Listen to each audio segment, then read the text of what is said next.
Hi friends, and welcome to another Before You Read lecture. This is our second, really, Before You Read lecture on the book of Ezekiel. You may remember that our first Before You Read lecture gave you sort of an overview of Ezekiel as a whole. It is about Ezekiel the prophet, about the writing of Ezekiel, some of its historical context, and I think that has really opened up Ezekiel well for us as we continue to study it now, moving more incrementally through the various parts of Ezekiel. I have said it before and I'll say it again. Ezekiel is a strange and tough book. It can be hard for us, I think, to wrestle with. It is something that requires more of us than other parts of the Bible. And that is because some of it is foreign to us. We may not have read Ezekiel as a part of our daily devotionals like we read the Gospels or even Paul's letters. And so it's strange to us. It's strange to us because it comes from a time that is very different than our own. But it comes to us as strange as well because of its message and the rawness of its message. And I think that idea of the rawness of its message is really good, especially as we think about God's judgment and God's response to what God sees happening in the land of Israel, in the land of Judah. Really, what we see in chapters 8 through 16 is a continuation of God's words of judgment against Judah in the south and Israel in the north. And that sense of judgment, that major section of Ezekiel will go all the way through chapter 24. So, strap in, put your seatbelt on. We're going to be here for a moment. We see, as we saw in chapters 1 through 7, this continued dance, if you will, between prophetic action on the one hand and the delivery of messages or oracles throughout. And one of the things that becomes prominent in Ezekiel 8 through 16 that we already saw in chapters 1 through 7 is this phrase that they will know that I am the Lord, or that you will know that I am the Lord. This knowledge that God is the Lord, that God is like no other, that God is in control, that God is above all other things that would claim our attention or our worship or our devotion, is perhaps one of the most persistent messages of Ezekiel. And I think that this knowledge of the Lord is a costly knowledge. It is a knowledge that comes through experience, but experience for the people addressed by Ezekiel, an experience that is difficult to face and endure, as we see in these chapters. And so we often talk, I think, in Christian circles about knowing God, about knowing the Lord. And that is a central theme of Ezekiel. But as we continue to encounter that phrase, pay attention to how it's being used. What are the circumstances under which God says you will know, you will come to know, you will come to experience in a true and profound way that I am the Lord. And as we always do, think about ways in which that intersects with your own life of faith.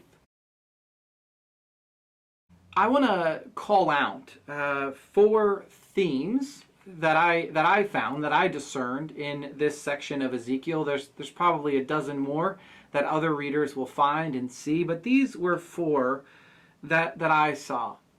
One is the theme of idolatry. The theme of worshiping those things that are not actually worthy of our worship. In a polytheistic culture of the ancient Near Eastern world, that worship, that idolatry would have seemed very religious in nature. It would have been erecting altars or creating images or praying to or venerating different deities. I wonder for us, what is idolatry? We may not make little graven images, but we, I think, have our own things that we worship. that we are devoted to, that require something of us, that promise us a well-being or a future, things that are other than God. And so this theme of idolatry runs especially in chapters 8 through 10.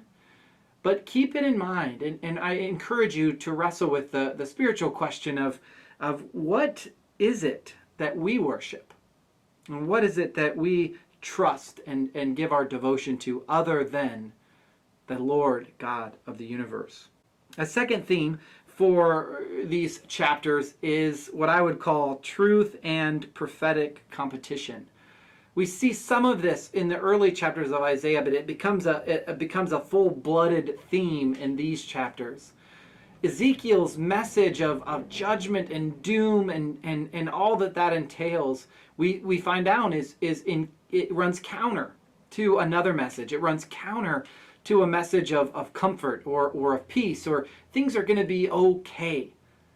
And we see in these chapters this back and forth about God's judgment and about God's message and about who accurately and adequately represents God.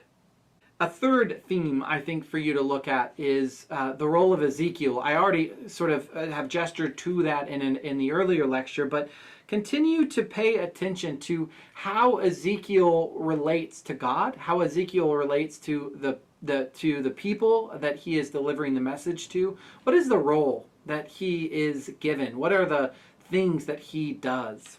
And then finally, and I want this one to sort of be a recurrent theme in front of us, and that's God's character. What is God like according to Ezekiel? What about God's character is familiar? What about God's character is troubling or strange?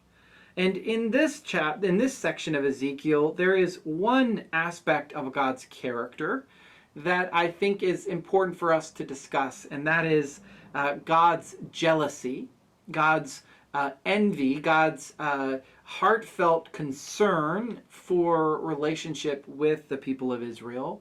And it's expressed using the metaphor of marriage.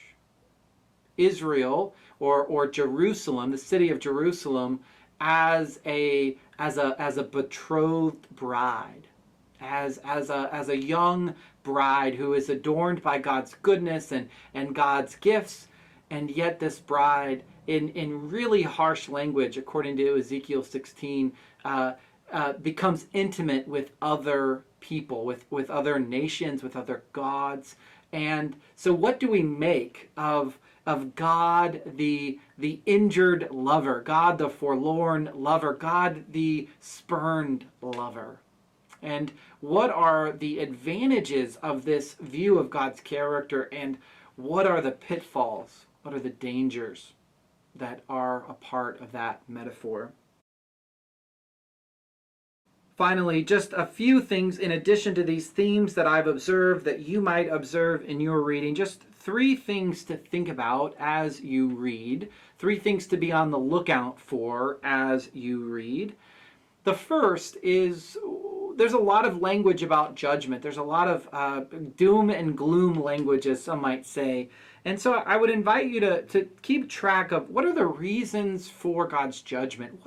What is God dissatisfied with the people of Israel, and why and how? What are the reasons for that dissatisfaction? A second thing to be on the lookout for are glimpses, and they may only be glimpses, but glimpses of hope. Where do you see hope in the midst of judgment? Where do you see hope in the midst of destruction? And what is the basis of that hope, and what does that hope look like? What does it entail? So what are the reasons for judgment? Where do you see hope? And then, as I mentioned earlier, pay attention to God's character and the otherness of God in these chapters. We saw the otherness of God presented in chapters 1 through 7 with this amazing description of the heavenly throne. But how else do you see God's otherness, God's difference, God, in the theological terms, God's transcendence? Our journey in Ezekiel continues this week with Ezekiel 8 through 16. We've got some tough, rough reading in front of us, but I hope, and I pray that we will also have some hope and some good news that comes from it. Thank you so much for your time, and happy reading.